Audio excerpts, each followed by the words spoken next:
This video is brought to you by SoccerPro.com. Be sure to visit SoccerPro.com for all the latest soccer gear at everyday low prices with no membership fees. Don't forget to use coupon code SR4U at checkout for $10 off a $75 purchase, plus free shipping within the US. Hey guys, Josh from SoccerReviewsForYou.com, bringing you a comparison video between the Puma evoSPEED 1K and the Adidas F50 adizero miCoach in leather.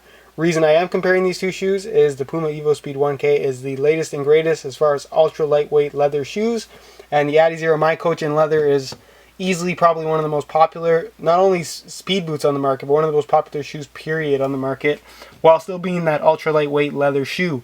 If we want to start with the upper on these two shoes, the Puma evoSPEED 1K offers something completely unique that no ultra lightweight shoe on the market offers at all. And when I say ultra lightweight, I mean basically sub 7 ounces.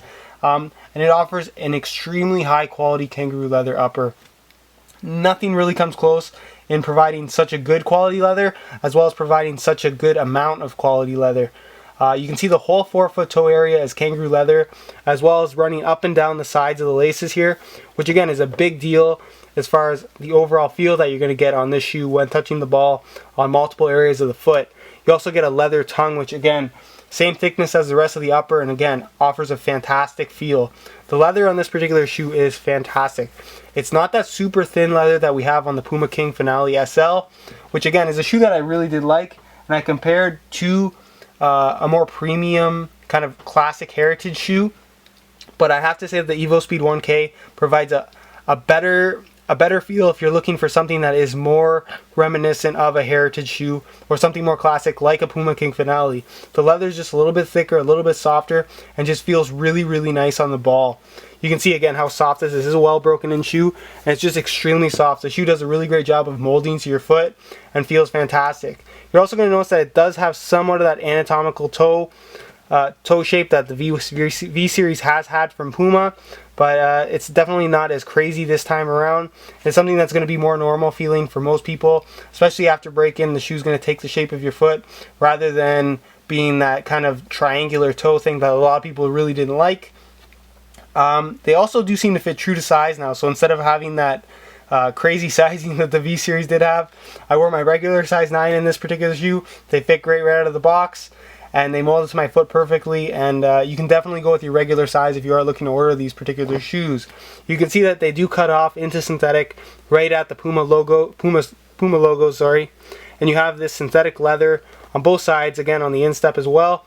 And while it is somewhat of a bummer that you do have the instep that is synthetic, again that's fairly normal for the ultra lightweight speed boots in leather.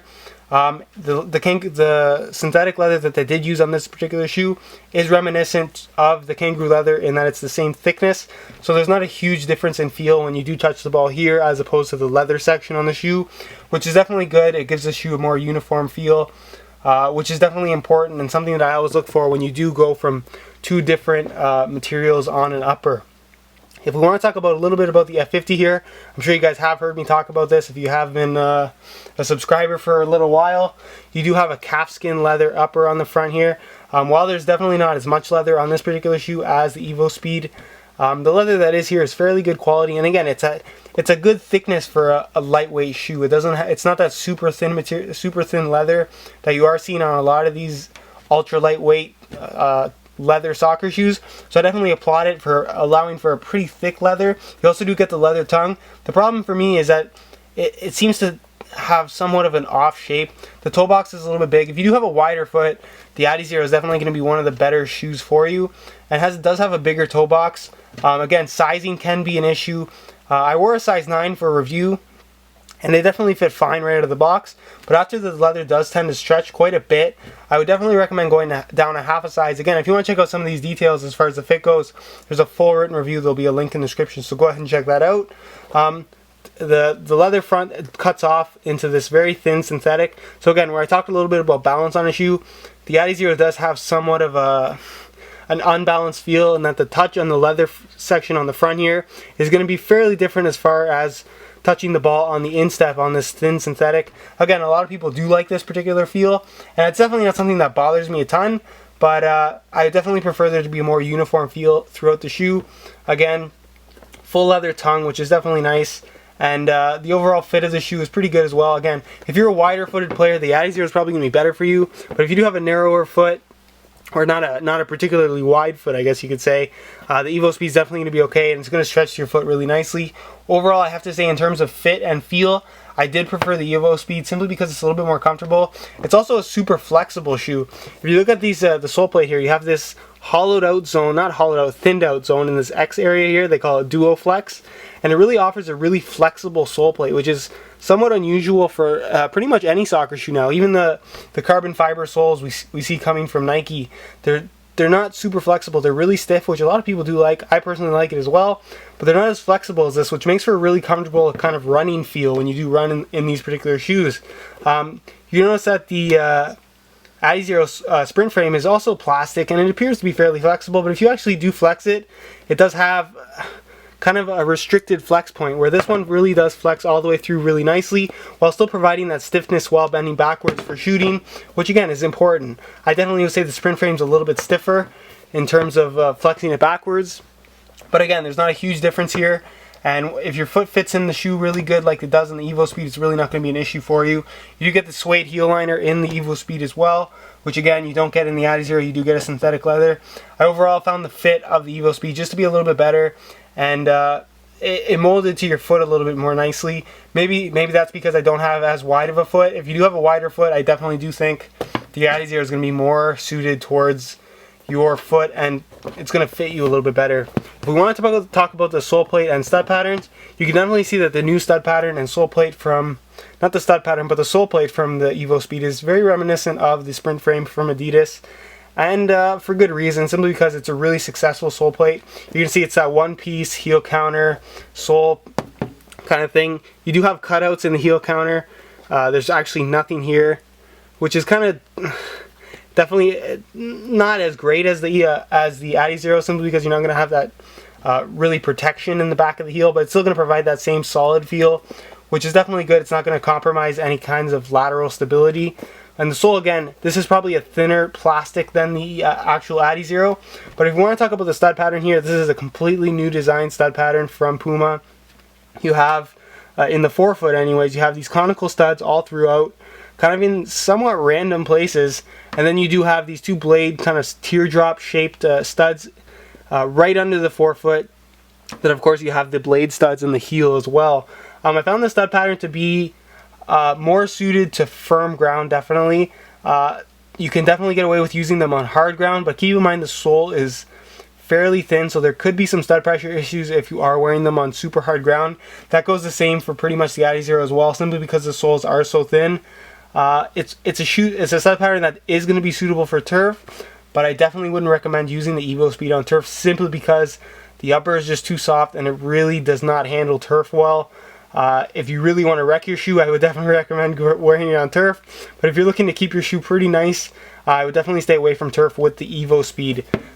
If we go to the adizero here, you have these triangular studs that people have really gotten accustomed to since they are on all of the Adidas shoes now. It's kind of that mix between blades and conical studs.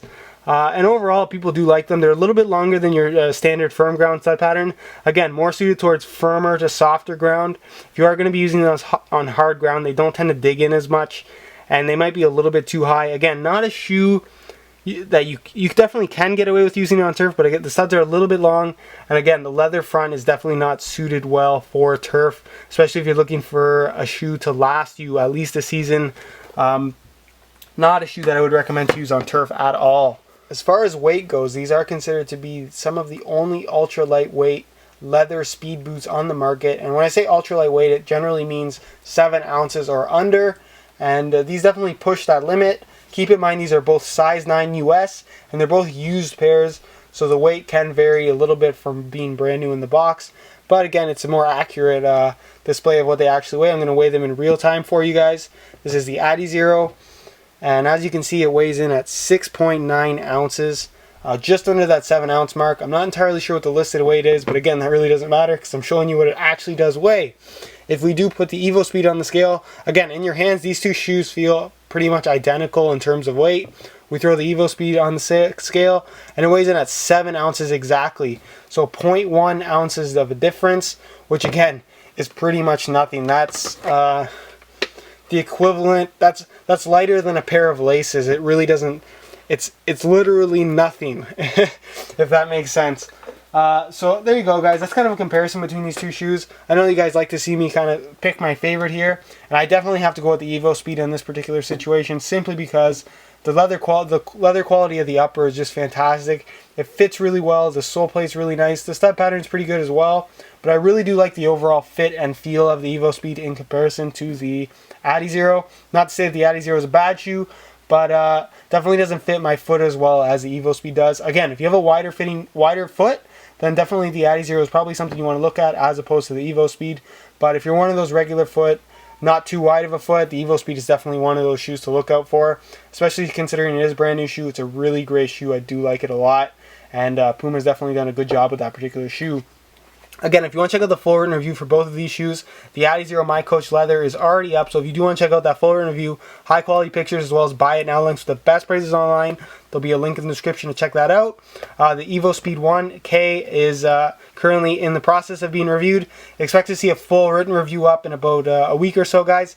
If you see an annotation here, that means that the review is already up, so you can go check it out. But in the meantime, if you want to check out the high quality pictures of these shoes, because they really don't look exactly like they look online, you want to check out those high quality pictures, get a better idea of what they look like in person.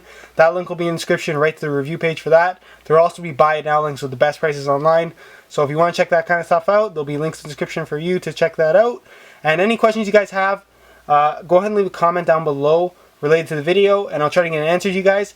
I know that the evoSPEED is brand new. What other shoes do you guys want to see it compared to? Go ahead and leave me a comment down below if you want to kind of contribute as to what you want to see next. And if you want to check out my Facebook page, that's kind of the place where you see all the latest updates. If you want to see some of the stuff that's coming before it's actually up on YouTube, Facebook's generally the place where that happens. So go ahead and check that out. Also, I answer any kind of questions that are generally not related to the video. So that's a good place to go if you want to want to participate in some of that. There'll be a link in the description of that as well. And as always, guys, thanks for watching.